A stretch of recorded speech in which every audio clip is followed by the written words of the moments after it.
ललिता सहस्त्रनाम में भगवती त्रिपुरा सुंदरी का एक नाम आता है, शिव ज्ञान प्रदायिनी। इसका अर्थ यह हुआ कि यही वो शक्ति हैं जो आपको शिव का ज्ञान प्रदान कर सकती हैं। इनके ही माध्यम से आप शिव तक पहुंच सकते हैं। और इसी कारण जो श्री चक्र में बिंदु होता है उसका भी रहस्य आपके लिए जानना आवश्यक हो जाता है, क्योंकि भगवती त्रिपुरा सुंदरी के साथ में इनके जो शिव हैं ये दोनों ही वास करते हैं उस बिंदु में। जब तक इनके शिव के बारे में, इनके भैरव के बारे में हम ज्ञान प्राप्त नहीं करते हैं, तब तक श्री चक्र का भी पूर्ण रहस्य है वो आपसे अधूरा ही रहेगा। तो आइए इस वीडियो में हम चर्चा करते हैं भगवती त्रिपुरा सुंदरी के शिव के बारे में। कौन है वो, उनका स्वरूप क्या है और उनका रहस्य क्या है। बहुत ही अद्भुत होने वाला है ये वीडियो, अंत तक बने रहिएगा। और यदि आपको वीडियो सुंदर लगे तो आप हमें लाइक सब्सक्राइब भी कर दीजिएगा। चिद ज्ञान चंद्रिका नाम का एक ग्रंथ है। इस ग्रंथ में भगवती त्रिपुरा सुंदरी के जो शिव हैं उनके बारे में बहुत विस्तार के साथ में बताया गया है। ब्रह्मा नारद इनका एक वार्ता होती है और उसके अंदर सारे रहस्य प्रतिपादित करे जाते हैं। भगवती त्रिपुरा सुंदरी का एक और नाम है कामेश्वरी। इसी कारण इनके जो शिव हैं उनका नाम हुआ है कामेश्वर। कामेश्वर और कामेश्वरी ही बिंदु रूप में वास करते हैं। कामेश्वर शिव जो हैं इनका एक और नाम है और यहीं से इनका रहस्य उद्घाटन होना आरंभ होता है। इनका एक और नाम जो है वो है पंचवक्त्र। पंचवक्त्र शिव अर्थात जिसके 5 मुख हैं। पंचानन, पंचानन स्तोत्र में भी इनके बारे में बहुत सुंदर रूप से बताया गया है। नेपाल के जो पशुपतिनाथ मंदिर है उसमें जिन शिव की प्रतिमा है वही पंचवक्त्र शिव है, वही कामेश्वर शिव है। ये जो 5 मुख हैं शिव के, ये 5 दिशाएं हैं, 5 डायरेक्शंस हैं। इनके एक मुख का नाम है ईशान, दूसरे का नाम है तत्पुरुष, तीसरे का नाम है अघोर, चौथे का नाम है वामदेव, 5वें का नाम है सद्योजात। ये जो 5 हैं ये बहुत कुछ बताते हैं हमारी सृष्टि के बारे में, हमारे बारे में। तो आइए समझते हैं एक एक मुख को और एक एक रहस्य को। सबसे पहले हमें यह समझना होगा कि जो शिव का स्वतंत्र जो है वो ही शक्ति का रूप है। ये जो संपूर्ण ब्रह्मांड है ये ना ही जन्म लेता है, तो अर्थ यह हुआ कि इसका संहार भी नहीं होता है, इसका अंत भी नहीं होता है। ये पूरी सृष्टि जो है ये केवल रूप है, ये छाया है, ये उन्हीं शिव का रिफ्लेक्शन है, प्रतिबिंब है। अब इसके लिए हमें ये समझना होगा कि जो शिव की शक्ति है उसके भी 5 रूप हैं। शिव की शक्ति के भी 5 रूप हैं। एक है चित्त शक्ति, दूसरा है आनंद शक्ति, तीसरा है ज्ञान शक्ति, चौथा है इच्छा शक्ति और 5वां है क्रिया शक्ति। चित्त, आनंद, इच्छा, ज्ञान और क्रिया, ये 5 शक्तियां जो हैं ये इस प्रकार से कार्य करती हैं कि एक ही में अन्य सभी भी आ जाती हैं। अर्थात चित्त के अंदर चित्त तो है ही, आनंद, इच्छा, ज्ञान और क्रिया भी आ जाती है।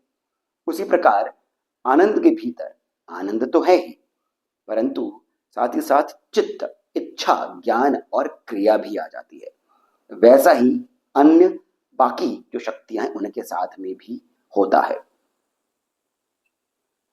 अब ये जो 5 मुख हैं शिव के, ये 5 दिशाएं हैं। कौन सी दिशाएं हैं? ईशान है ऊर्ध्व दिशा, अर्थात ये आकाश की ओर मुख करे हुए शिव का एक मुख है।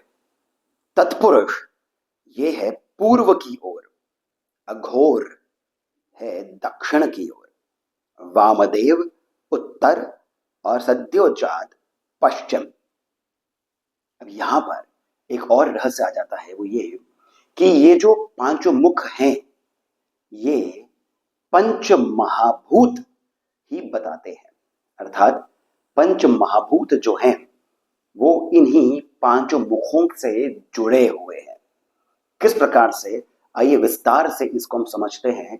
और उसके लिए मैंने एक चार्ट भी आपके लिए बनाया है, ताकि आपको यदि इसका स्क्रीनशॉट लेकर के रखना हो तब आप रख सकते हैं, आपको समझ में अच्छे से आए। इसी कारण ये चार्ट के ही माध्यम से हम आगे चलते हैं। ये जो पंच महाभूत हैं इनमें चित्त और आनंद ये दोनों ही एक साथ कार्य करती हैं, ये दोनों शक्तियां। पंच महाभूत कौन कौन से हैं पहले इसको समझते हैं। आकाश, वायु, अग्नि, अप अप अर्थात जल और पृथ्वी। इन पंच महाभूतों के साथ में जुड़ी हैं पंच तन मात्राएं। यहां पर इच्छा जो शक्ति है वो कार्य करती है, वो अधिक रूप से रहती है। जैसे मैंने पहले भी कहा, ये सभी जो शक्तियां हैं ये एक दूसरे में वास करती है, परंतु इनकी मात्रा जो है ये अलग अलग रूप से अधिक हो जाती है। तो जो पंच तन्मात्राएं हैं इनमें इच्छा अधिक रहती है। ये पंच तन्मात्राएं आकाश तत्व के साथ, आकाश जो पंच महाभूत है उनमें से जो एक है आकाश, उससे जुड़ा हुआ जो तन्मात्रा है वो है शब्द। वायु के साथ स्पर्श, अग्नि के साथ रूप, अप के साथ यानी जल के साथ रस, पृथ्वी के साथ गंध। फिर पांच कर्मेंद्रियां जो आ जाती है वो है वाक, वाक शब्द के साथ जुड़ा है, शब्द आकाश के साथ जुड़ा है। फिर है पाणी, पाणी का अर्थ हो गया है हमारे हाथ। फिर है पाद जो अग्नि के साथ जुड़ा है, रूप के साथ जुड़ा है, वो है पाद। फिर है पायु, ये जो पायु है ये हो गया है हमारे एक्सक्रीशन वाले ऑर्गन्स, जहां से हमारा मल मूत्र निकलता है। फिर आता है अंत में उपस्थ, उपस्थ गंध पृथ्वी इन्हीं के साथ में जुड़ा हुआ है। उपस्थ है हमारे प्रजनन के अंग। ज्ञानेंद्रियां जो हैं ये भी पांच हैं। श्रोत्र, श्रोत्र का अर्थ हो गया है जिसे आप सुनते हैं। फिर है त्वक, त्वक त्वचा हो गई है। चक्षु, चक्षु अर्थात आंखें। रसना, ये रस जिससे हम टेस्ट कर सकते हैं चीजों को, वो है। और घ्राण, घ्राण जो है ये हमारे सूंघने की शक्ति होती है, वो घ्राण हो गई है। नाक जैसे हम कहते हैं। ये सभी जो हैं इनके बाद में आता है तत्व। ये जो तत्व हैं इनका रहस्य ये है कि इनमें अहंकार बुद्धि मन ये जुड़े हुए हैं प्रकृति के साथ। और फिर जो पुरुष है उसके साथ में कंचुक जुड़े हुए हैं, जिसमें कला, काल, विद्या, नियति, राग और माया आ जाती है। इसके बाद के जो तत्व आते हैं, कई जगहों पर 24 तत्व बताए गए हैं, कुछ में 36 तत्व बताए गए हैं। यहां पर यदि हम 36 की ओर आगे बढ़ेंगे तो इनके बाद में एक आ जाती है शुद्ध विद्या। शुद्ध विद्या में भी परंतु स्थिरता नहीं होती है। इसी कारण इसके आगे का जो तत्व है वो है ईश्वर तत्व। ईश्वर का अर्थ हो गया है सृष्टि मेरा ही विस्तार है। बहुत बड़ा रहस्य है। ईश्वर तत्व का अर्थ है सृष्टि, संपूर्ण सृष्टि जो है ये मेरा, मैं ही इसके माध्यम से विस्तृत हूं, विस्तार है, ये मेरा ही विस्तार हुआ। फिर है सदाशिव, यहां पर अहम इदम, इस प्रकार से ये रहस्य आता है। मैं ही ये सृष्टि हूं, ये सदाशिव तत्व है। अर्थात ईश्वर तत्व में सृष्टि मेरा ही विस्तार है और सदाशिव तत्व में आता है मैं ही ये संपूर्ण सृष्टि हूं। अंतर यहां पर आपको देखने को मिलेगा। फिर एक और तत्व आता है, वो है शक्ति तत्व। यहां पर केवल अहम है। उसके बाद में आता है शिव। परम शिव जो है ये तत्व नहीं माना जाता है, क्योंकि ये तो वो स्रोत है जहां सभी तत्व निकलते हैं। अब मैंने इतने विस्तार से इन तत्वों के बारे में क्यों बताया है, आप समझ गए होंगे कि एक एक मुख जो है ये एक एक पंचभूत, एक एक ज्ञानेन्द्री, एक एक कर्मेंद्री और अन्य जो तत्व हैं उनके साथ में जुड़ा हुआ है, एक एक मुख। अब इसका अर्थ क्या हुआ, इसका रहस्य क्या है, इसे हम क्या समझें? तो यहां पर समझने वाली बात यह है कि पंचवक्त्र शिव जो हैं इन्हें हम लिटरल सेंस में, यानी कि ये ऐसे ही होंगे, इनके 5 आनन होंगे, 5 मुख होंगे, ऐसा नहीं समझ सकते हैं। ये पंचभूत जो हैं ये कहां पाए जाते हैं, कहां पर आपको मिलेंगे? पंचभूत, पंच ज्ञानेन्द्री, पंच कर्मेंद्री कहां है? ये सभी हमारे भीतर है। सभी कर्मेंद्री, ज्ञानेन्द्री, सारे तत्व, सारे भूत, महाभूत हमारे ही भीतर है। इसका अर्थ ये हो जाता है कि वो जो शिव है वो हम ही हैं, हमारे ही भीतर है। आत्मन जो है हमारा वही शिव है। परंतु ये बोलना जितना सरल है, सुनना जितना सरल है और समझना भी सरल ही है, उतना ही ये कठिन है अनुभव करना, इसको जीना। और इसी कारण शक्ति हमारा साथ देती है। इसी कारण भगवती की उपासना हमें शिव तक लेकर के जाती है, क्योंकि हम स्वयं से समझ नहीं सकते हैं। अध्यात्म जो है ये क्या है? अध्यात्म केवल एकांत में रह करके ओम ओम बोलना ये अध्यात्म नहीं है। हाँ, ये अध्यात्म की ओर बढ़ने का एक माध्यम है, परंतु जब तक हम गुरु के माध्यम से, जब तक हम ग्रंथों के माध्यम से, ज्ञान के माध्यम से, विज्ञान के माध्यम से हम तत्वों को नहीं समझेंगे, शिव, शक्ति, अहम, इदम जो है इसे हम नहीं समझेंगे, हमारे भीतर ये हैं, जब तक हम इसे नहीं समझेंगे और समझ करके उन पर हम विचार और विमर्श नहीं करेंगे। शिव विचार है, शक्ति विमर्श है। जब तक हम विचार और विमर्श नहीं करेंगे तब तक हम आध्यात्मिक नहीं हो सकते हैं। हम केवल उस ओर बढ़ सकते हैं, हमारी कोशिश हो सकती है, परंतु अध्यात्म का जो सत्य रूप है वो हम कभी भी पहचान नहीं पाएंगे। अध्यात्म का जो परम उत्कर्ष है वहां तक हम पहुंच नहीं पाएंगे, उस उद्देश्य को हम छू नहीं पाएंगे जहां पर हम अहम ब्रह्मास्मि कह सकते हैं, शिवोहम कह सकते हैं। ये जान लेना कि शिव हमारे भीतर है अलग बात है, इसे प्रतिपल जीना एक और ही बात है।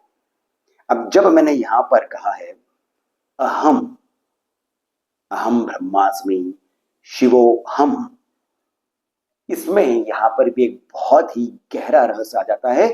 बने रहिएगा इस वीडियो में, क्योंकि मैं आपको अब 2 और बहुत बड़े रहस्य बताने वाला हूं। सबसे पहले हम बात करते हैं इन सभी जो मुख हैं इनके कुछ और रहस्यों के बारे में। अभी तक तो मैंने आपको बताया है कि जो पंचमुख हैं हमारे भीतर है, परंतु किस प्रकार से हैं, क्या समझे हम इन्हें, इसकी अब हम चर्चा करते हैं। हम सभी को पता होना चाहिए कि पंचकोश में ही हमारे पूरा शरीर, आत्मन ये सभी जुड़ा हुआ है। ये पंचकोश कौन से हैं? आनंदमय, अन्नमय, प्राणमय, विज्ञानमय, मनोमय, इस प्रकार से सभी 5 कोश आते हैं। इसमें सर्वप्रथम अन्नमय आता है जो हमारा शरीर है, उसके बाद में हमारा प्राणमय शरीर आता है, उसके बाद में मनोमय आता है, विज्ञानमय आता है और अंत में आनंदमय आता है। ईशान जो मुख है भगवान शिव का, वो आनंदमय कोश को प्रतिपादित करता है, उसके बारे में बताता है। ये ऊर्ध्वमुखी है, इसी कारण ये आकाश तत्व को प्रदर्शित करता है। ये पर ब्रह्म के जो 5 कार्य होते हैं, देखिए कर्म जो है ये सभी को करना पड़ता है, ऐसा तो गीता में भी कहा है। तो जो ईश्वर है, सदाशिव हैं, उनको भी कर्म करने पड़ते हैं। 5 कर्म है, सृष्टि स्थिति संहार, तिरोभाव अर्थात कंसील करना, अपने आप को छुपा लेना, और अंत में अनुग्रह, जो उनके तिरोभाव में भी भगवत इच्छा को ढूंढता है, उसी पर अनुग्रह होता है, उसी पर ही कृपा होती है। ये 5 कर्म हैं सदाशिव के, भगवान के, ईश्वर के। अब यहां पर हम ये देखते हैं कि ये जो शक्ति है, ये अनुग्रह शक्ति है जो जुड़ी है ईशान के साथ। ईशान जो है शब्द, वाक, आकाश, इससे जुड़े हुए हैं, यानी हमारे शरीर में ये कान से जुड़े हुए हैं, ये जुड़े हैं विशुद्धि चक्र से। फिर है तत्पुरुष, ये अन्नमय कोश से जुड़े हैं, पूर्व इनकी दिशा है, तिरुभाव शक्ति को ये प्रदर्शित करते हैं। स्पर्श, पानी, वायु, इससे ये जुड़े हैं। नाक जो हमारे शरीर में है, ये तत्पुरुष के साथ में जुड़ी हुई है, यानी ये जो शक्ति है, ये जो आनंद जो शक्ति है जो तत्पुरुष के साथ में है, ये नाक से प्रतिपादित करी जाती है। मूलाधार से तत्पुरुष जो हैं ये जुड़े हुए हैं। फिर है अघोर, ये ज्ञान शक्ति के साथ में जुड़े हुए हैं, शिव की जो शक्तियां हैं उनमें से ज्ञान शक्ति के साथ। ये प्राणमय कोश को प्रतिपादित करते हैं। संघार शक्ति जो है ईश्वर की, उसको दर्शाते हैं। रस, अग्नि, आंखें जो हैं उसमें ये रहते हैं, अर्थात आंख के साथ में अघोर जुड़े हुए हैं। इनका रंग जो है वो काला है। स्वादिष्ठान चक्र इसी के बारे में बताता है। वामदेव विज्ञानमय कोश के साथ में जुड़े हैं, उत्तर इनकी दिशा है, और ये स्थिति शक्ति के बारे में बताते हैं। ईश्वर की स्थिति शक्ति, पालन करता जो शक्ति होती है। ये रस के देवता हैं, इसी कारण जीवा में ये वास करते हैं। इनका वर्ण लाल है और अन्नाहत चक्र इन्हीं को प्रतिपादित करता है। सद्योजात, ये मनोमय कोश से जुड़े हैं, इच्छा शक्ति से जुड़े हैं, पृथ्वी से जुड़े हैं, और इसी कारण सृष्टि शक्ति जो है ईश्वर की, वो इन्हीं को दर्शाती है। ये गंध के देवता हैं और सफेद इनका रंग है, वर्ण है। और हमारे शरीर में जो मणिपुर चक्र है वो भी सद्योजात के साथ ही जुड़े हैं। इनके जो नाम है, इनका अर्थ क्या हुआ? सद्योजात, सद्योजात का अर्थ ये हो गया कि जो तुरंत ही जन्म ले लेता है, एक ही बार तुरंत ही जिसने जन्म ले लिया त्वरित रूप में, वो सद्योजात है। वामदेव जो है ये उत्तर की दिशा बताते हैं, इसीलिए वाम है।